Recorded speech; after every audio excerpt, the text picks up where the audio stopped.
Folks, millions of Americans throughout the United States will begin to receive monthly stimulus payments from the IRS very soon. And the IRS is now refunding thousands of dollars to those who pay taxes on 2020 unemployment benefits. Everybody, we have a lot of news to discuss about your fourth stimulus check. And of course, your Social Security benefits. So guys, just be sure to stay until the end of this video. You know, waiting for the Republicans to magically show up is something that we just don't think is going to happen. But obviously, we needed to give the president a little bit of room. I think that room has now been closed. That door has now been closed. We have clarity, as you said. And now we go back to doing what the country actually wants. So even if Republicans in Congress don't want a big infrastructure, jobs, and families plan. We're having the most problems with getting the vaccinations are 18 to 29-year-olds.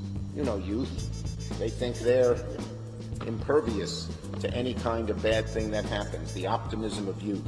But what they don't understand is an evil disease. It can creep up on you even if you're young and healthy. So families who qualify for the expanded child tax credit payments can expect to see those benefits starting July 15th. The IRS has announced that prior to sending the first batch of partial monthly payments, it will open 2 online portals for parents who qualify and dependents. And the portals can be used to register for those who don't normally file a tax return, to update information like a change in the number of dependents, and to opt out of the monthly payments. In addition, everybody, the 2021 advanced child tax credit payments will go out on the 15th of the month, with each check for as much as $300 per dependent or $3,600 in total, based on the age of the child by the end of the year. Now, parents should be aware of the income limit and other requirements to get the full payment.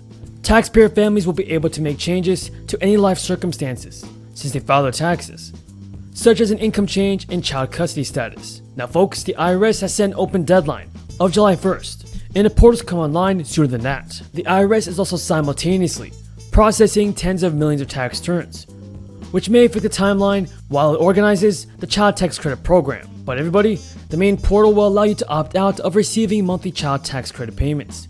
It means that instead of receiving monthly payments of say $300 for your child, you can wait until you file your 2021 taxes next year to receive the full $3,600. The IRS will open a second portal dedicated to people who don't typically file their income taxes. Child Tax Credit Portal will allow this group to give the IRS their updated information, including the number and ages of their qualifying dependents. And everybody, you can file a 2020 tax return with the IRS, even though it's after the May 17th deadline. If you don't owe the IRS any money, which is likely for the lowest income Americans, you will not face any penalty for filing late and can receive the full refund that you're entitled to. And many homeless people may have trouble putting down a permanent address to receive a paper check or debit card. If you don't have a permanent address, the easiest way to ensure you receive the upcoming monthly child tax credit payments is to file your taxes with direct deposit information. And you'd like to get your refund sent that way. And if you already did that, you don't have to take any further action with the IRS. The payments will begin July 15th and will be deposited into your bank account on a monthly basis through December. The IRS also recently announced it will start to automatically correct tax returns for those that filed for unemployment in 2020 and also qualify for the $10,200 tax break. Typically, these kinds of unemployment benefits are fully taxed by the IRS and are reported on your federal tax return. As a result of the relief bill, these benefits are not subject to tax. The IRS added that there is no need for taxpayers to file an amended tax return, unless the calculations makes the taxpayer newly eligible for additional federal credits and deductions not already included on the original tax return. So everybody, that is all the news in this video. If you guys found this video useful and helpful, don't forget to subscribe to my channel and turn on post notifications. Thank you for watching, everybody, and until next time, have a great day and stay safe. I did. And Bernie, will you acknowledge your campaign took out of context that whole exchange between Paul Ryan? Are you saying PolitiFact is wrong? Are you saying the Washington Post, PolitiFact is wrong a whole lot of times. But are they wrong on that, Bernie? Okay. Are they wrong on that, Bernie?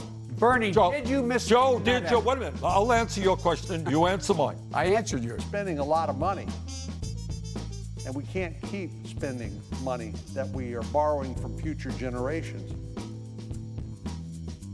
Well, not surprisingly, the president's infrastructure bill is only a fraction of it is dedicated to roads and bridges, 5% in fact.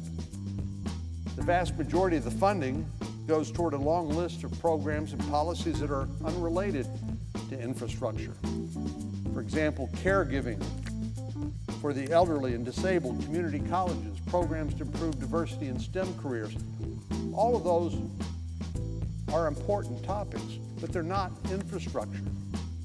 And we shouldn't be paying for it by borrowing money from future generations. We ought to figure appropriate offsets and pay for us like we used to do here before the pandemic hit. So our job is to find the right size bill that suits our needs without going overboard with unnecessary and unrelated spending. Fortunately, Senator Capito, the senator from West Virginia, is leading the way to find that Goldilocks just right fit. She and a number of our colleagues have outlined to President Biden and our Democratic colleagues a framework to improve our nation's infrastructure. The plan they've proposed comes in at $568 billion, more than we've spent in the past, but far less than the president's proposal. When we talk about the need for bipartisan compromise, this is a great place to start. The Republican plan includes nearly $300 billion for roads and bridges, 2.5 times the president's plan for roads and bridges. It also invests in airports, drinking and wastewater, ports and waterways, broadband, and some of the most urgent infrastructure priorities in our country. Last week, Senator Capito and 5 of our Republican colleagues met with Vice President Harris and President Biden to discuss a path forward. They apparently had a productive meeting, and the president seemed to be receptive to many of the ideas that were shared. I hope this is the starting point for a consensus package that addresses. Mr. President, I'm here on the floor this afternoon to talk about the economy, how to get it on the right track, and particularly how to deal with the jobs crisis that we face right now. It's a different kind of crisis than we normally talk about. There are a lot of jobs open, and the workers that are needed are not coming forward. Washington needs to change direction to get the economy on the right track. Current law provides that at least until Labor Day, that's in September of this year, that there will be a federal supplemental payment of $300 per week added to the state unemployment benefit. So if somebody's on unemployment insurance, they'll get their normal state benefit, which in Ohio is about half of whatever your income was. But on top of that, now there's a $300 federal supplement that was put in place during COVID-19, but it continues until at least September. By doing so, adding that $300, it nearly doubles the unemployment insurance benefit on average. It also results in about 42% of those people who are on unemployment insurance